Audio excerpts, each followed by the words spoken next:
Hello everyone and welcome to Cine Bijou, the podcast with one mission, to support and promote the world of independent film.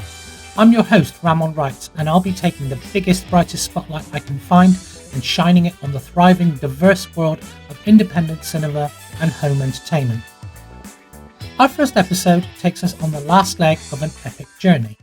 The third and final installment of the In Search of Darkness trilogy is now on sale, and fans have until midnight on Halloween to pre-order their own copy of this mammoth 5-hour documentary showcasing the best of 80s horror. In this episode, we'll be speaking with writer, director and producer David Weiner about this final chapter of his deep dive delve into the best decade of horror. David, welcome to Cine Bijou. Now I've got to ask, and although I probably already know the answer since I am an 80s kid who grew up in the VHS era, but after two epic 4-hour documentaries spanning nearly 4 years, is there really more that can be said about 80s horror? I mean, surely you've covered everything. That's a fair question to ask. You know, boy, you've after two movies and 9 hours of exploration in two long form documentaries, you must be at the bottom of the barrel at this point. I mean, what could there be that's left? And I would not be truthful if I didn't say that at least crossed my mind. You know, even though I knew there's a bunch of really cool titles that I still wanted to cover that we had pushed either from 1 or part 2 to In Search of Darkness part 3. But when I took a really good laser focus at the kind of material that we could cover, I was so pleasantly surprised to see that there are just so many amazing, imaginative, creative, well-produced films amid a lot of notable sort of cult-like gems, you know, that are also of note and interesting and fun and wacky. 80s horror, it really does come down to that VHS explosion. As a result of the VHS explosion, a brand new technology that we completely take for granted now, especially in our instant gratification streaming world. Back then, I think it really does need to be said in terms of the obvious. You could not just pick a movie and put it on immediately. That technology did not exist until the VHS revolution came along. You know, there was cable, which also helped, where you could at least see it on TV more often because they'd repeat a lot of these movies over and over. So you could sort of schedule your day around it or so on. That you could literally go find your favorite movie, discover a new movie, put it in a player and play it right away was an absolutely it was a revelation. It was an absolutely new thing. And I make a big deal out of it because all of a sudden the way we watched movies, the habits changed. You know, we didn't have to go to the theater or we didn't have to wait years for it to come on television. We could do it right now, right here, right now, over and over and over and over. And that repeat viewing really made popular films out of films that may have failed at the box office or just were not seen by a wide audience. Or with this explosion of a new technology, there was a demand for content. And while Hollywood was still playing catch up, trying to gatekeep sort of top tier filmmakers, all these indie filmmakers and producers said, oh, I could just grab even a video camera, you know, and shoot a movie on video, shoot straight to video, and make a mint by selling videotapes to mom and pop stores that are popping up all over the country. And so to answer your question, ultimately, it's a wide variety of filmmaking styles and approaches, memorable in infamous ways and memorable in critically acclaimed ways. But I was so pleased that there was so much ground to cover that yet again, there were movies that I couldn't fit in this movie because there were hundreds made and there was no way I could get to them even in a third round and the longest In Search of Darkness ever at 5 hours. Now, for those who haven't seen them, if you watch the first films, part 1 to part 2 in succession, and I've watched them more than a dozen times, you'll notice there is a recurring approach in that, yes, you examine key films through each year of that decade. But there are segments in between that look at other aspects of 80s horror. So, for example, in part 1, you looked at the movie soundtracks. In part two, you included reflections from horror legends such as Tom Savini and Linnea Quigley, as well as diving into the work of the Italian horror maestros. Now, we were granted a sneak peek at what's to come for part three, and it does have a very interesting topic that I didn't realize wasn't touched on previously. And it's a segment called Pariah and the Satanic Panic. As someone like me who lived through all that, experienced it firsthand, how did it feel to revisit that strange paranoia-filled era? It was really fun. It was one of those topics that for a certain amount of time when I was making the previous elements, there's a lot of juggling going on because listen, there's just a tidal wave of approaches, of movies, of topics of discussion, of people to talk about it. That I have to sift through and organize and prioritize when I'm making these films. And there's a certain element about the Satanic Panic that I kind of thought, well, if we touch a little bit on the video nasties, or we touch a little bit about, touch a little bit on the socio-political environment that was affecting the content of these films, whether it was surface level or sub level, the material that was going on screens and on videotapes was reflecting the times, politics, so the socioeconomic struggles that people go through, the AIDS crisis, all that, even MTV and fashion trends, all this stuff is there for the taking, where you could say there's a direct link in terms of how filmmaking was responding to what was going on in the zeitgeist, or the other way around. Certain things were really hitting, and other filmmakers look at the trends of, say, Halloween and slashers and Friday the 13th and want their own, or it's someone like John Carpenter and They Live because they're tired of how things are working in Reagan's America. Satanic Panic was a very niche specific response, where in the wake of the 70s, you've got The Exorcist, you've got The Omen, which were huge at the box office, Amityville Horror, all these things about supernatural / demonic possession. Amityville Horror, by the way, is really not about demonic possession, but there's plenty of religion and supernatural voices telling you to get out that you probably should listen to.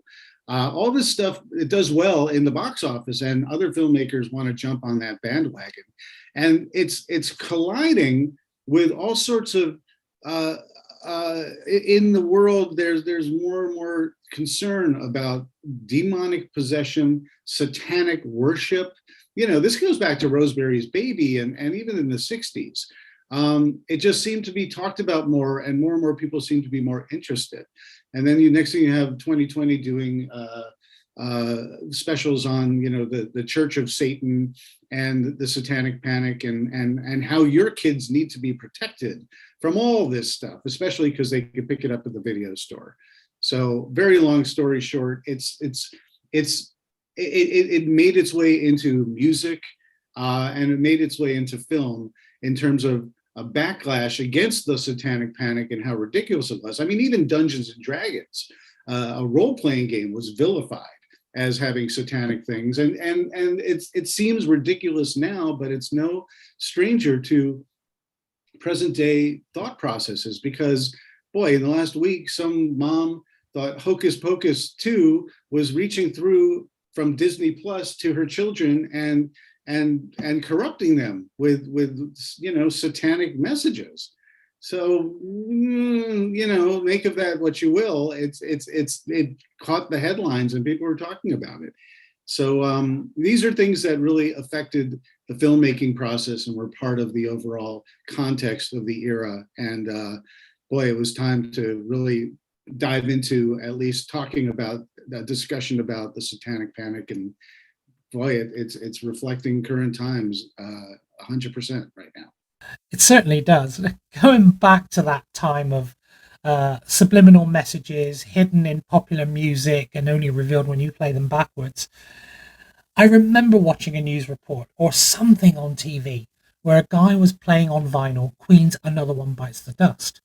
Now, he claimed and then successfully demonstrated that when you play it backwards, you could hear Freddie Mercury saying, "It's fun to smoke marijuana." And that is a true statement because I tried it and it worked. And was it intentional? I don't know, but they do say that kind of sort of. Hi everyone, apologies for the interruption. We will go back to David's interview very shortly after this message.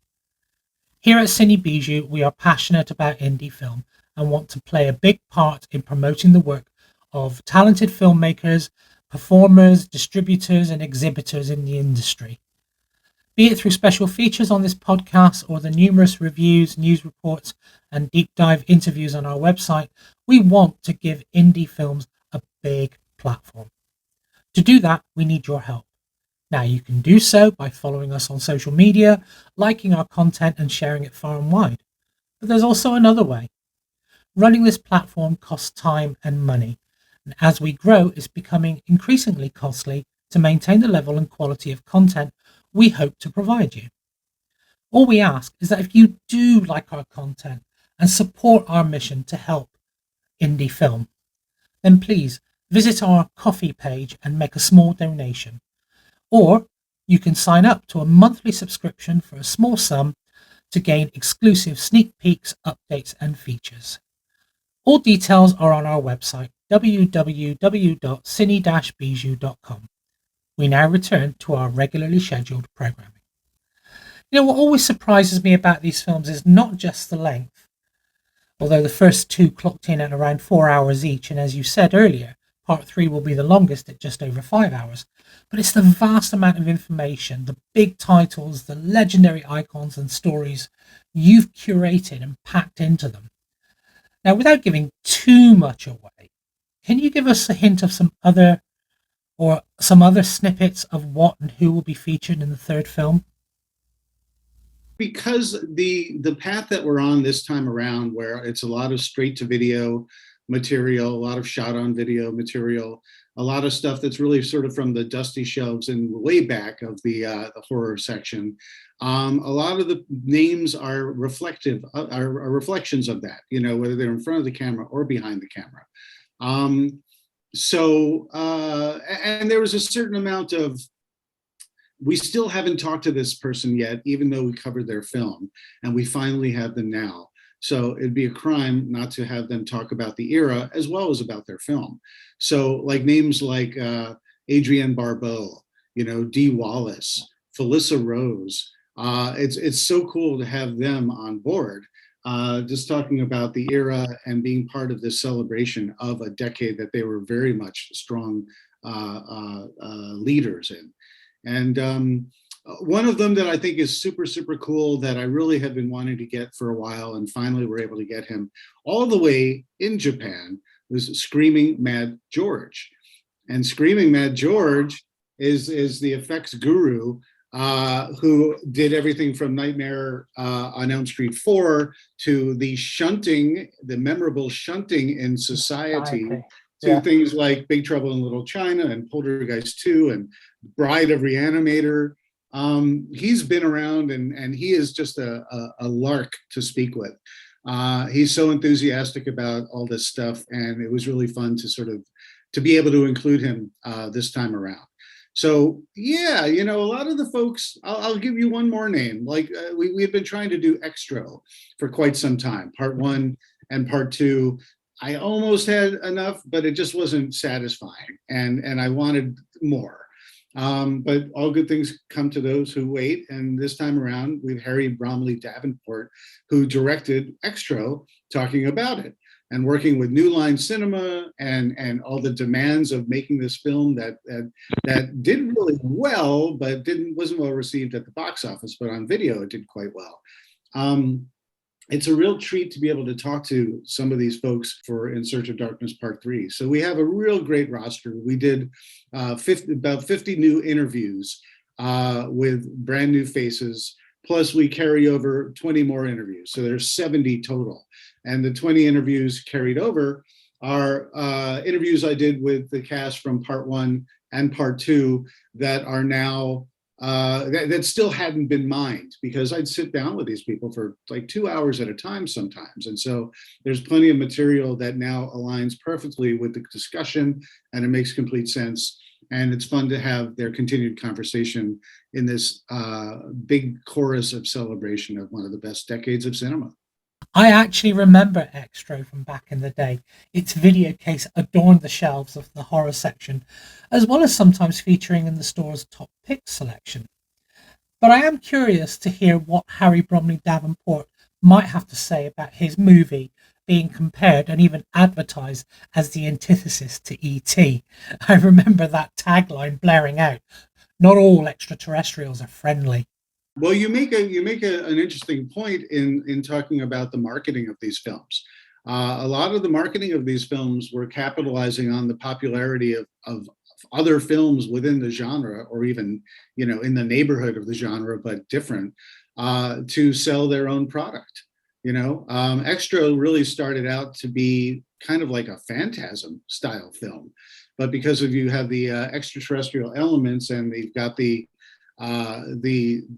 incredible, phenomenal box office of ET at the time, people are going to jump on ET just for the comparison. You're like, oh, if it's like ET but entirely different, maybe I'm sort of getting ET, but I'm getting a new movie. Let's check it out. You have to go back to the era when popular movies were really driving the conversation. And so marketers of films would change titles, they'd change their artwork to reflect popular films. So, Extra is going to play off of ET if it's going to sell more copies, because you could play with a tagline or you could play with an image, and people will think of ET and then still rent your movie. And so you see that a lot in the marketing and the box art and the taglines and even the trailers of so many of the films in the 80s. In terms of funding and production, where are you at with part three? Part three is done. We're completely done. Okay. We're still doing a little bit of a polish here or there, but right now we are making In Search of Darkness 3 available between now and Halloween at midnight.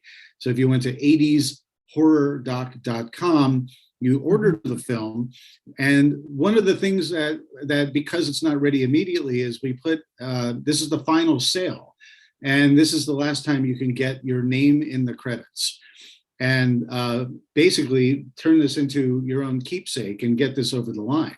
Mm-hmm. But ultimately, the film, all that's left to be done is a little bit of polish and adding the extended credits at the end with everyone who has helped crowdfund this. And all of our projects at Creative VC, they rely on fan enthusiasm and fan communal integration with the content that we do. We like it. We don't just ask for money and then put out a film a year or two or later or never. We do the best that we can to incorporate the community and the backers, and discussions with our community help the trajectory of these films. Every single film, and this is no exaggeration, every single film in Search of Darkness Part 3 has been chosen by the horror fans who've been backing these projects. We surveyed everybody that they could write in their favorites. We had a poll for the top 50. No one knows the results because we want some surprises in there. But between that and between part 1 and part 2, where people said, I really enjoyed the film, but how could you not put in X or Y or Z? I take copious notes, and everything that's in there is something that someone has asked for, whether it's one person or 100 people. And it made my job incredibly easy this time around, because I knew that the material that we were going down with this path is ultimately something that everybody had requested. Sadly, this is the last film in what has turned out to be a trilogy, which is really an epic love letter to 80s horror. As its producer, writer, and director from the very beginning, how has the journey been for you? It's been quite a ride. It's a ride I never expected to be taken on. It goes back to Robin Block, CEO of Creator VC. putting his trust in me to put together In Search of Darkness Part 1 throughout 2018 and 2019. We released it in October of 2019. And we have such an amazing team that put this together that it was only natural to keep on going and put together similar projects. But we did not necessarily know we'd get to do a part 2. And the response was overwhelmingly positive from the horror community for In Search of Darkness 1. And so we did In Search of Darkness 2. And I honestly thought that's probably it. We gave them another one. It was 4.5 hours. That should be plenty. You know, there's more to cover, but I don't know if they'll still want to keep on demanding this. And the volume got even louder. It really went up to 11, with people really loving the format and the choices that we were making, and welcoming the voices that are talking about these films. And so it was an absolute pleasure to be asked, not only by Robin, but by the fans to do more. And so we were more than happy to oblige with In Search of Darkness Part 3, which is the final installment of this now 14-hour exploration of a decade of horror cinema. If I've learned anything from making the In Search of Darkness trilogy, it's that this is more than just the movies, because the movies collectively are known to be great, terrible, awful, and somewhere in between. But it's all beauty is in the eye of the beholder. And if I've learned anything, it's that these movies are more than just the movies. It's who we were when we saw these films. Where were we? How old were we? Who were we with? What was going on in our lives? What were we moving towards? What were we running away from? It all affects how we enjoyed or perceived these films. And that's really what the story of In Search of Darkness is all about. Do you think it's fair to argue that the other documentaries that you produced that examined other genres of 80s films, such as action with In Search of the Last Action Heroes, and more recently sci-fi in Search of Tomorrow? I think they do, because they all sort of tap into that nostalgia, but it's also a reaction to decades of coming between the decade that they came out and how life is now, and how they've aged, and if they've aged, and the perception of it. But it really does, the appeal, the nostalgic appeal is tied intrinsically to what our experiences were around us. But I think horror and sci-fi to a certain extent, and action movies, but I think horror seems to stand above all others as a genre that people really circle the wagons around, and defend to their dying breath, because it's movies that are a bit homely. They're the movies that only a mother could love. They're important to us for all different reasons. The first movie that we snuck in at a multiplex, the first rated R movie that maybe a parent or an uncle or an older sibling took you to. The first film that you saw through the fuzz of cable when you sort of changed the channels a couple times to be able to see some things you probably weren't old enough to see. There's always a story behind how we saw these films. I saw Humanoids from the Deep on cable with my friend when his parents weren't there, and my parents absolutely did not know that I was watching it, and probably would have objected if I did. And it was one of the most memorable experiences ever. And it was Humanoids from the Deep. Come on. So these things are important to us, and you can't take that away from anyone. And anyone who wants to condescend to someone else, saying that a movie is not important or does not qualify for X, Y, and Z reasons, it's irrelevant to your love and why for these films.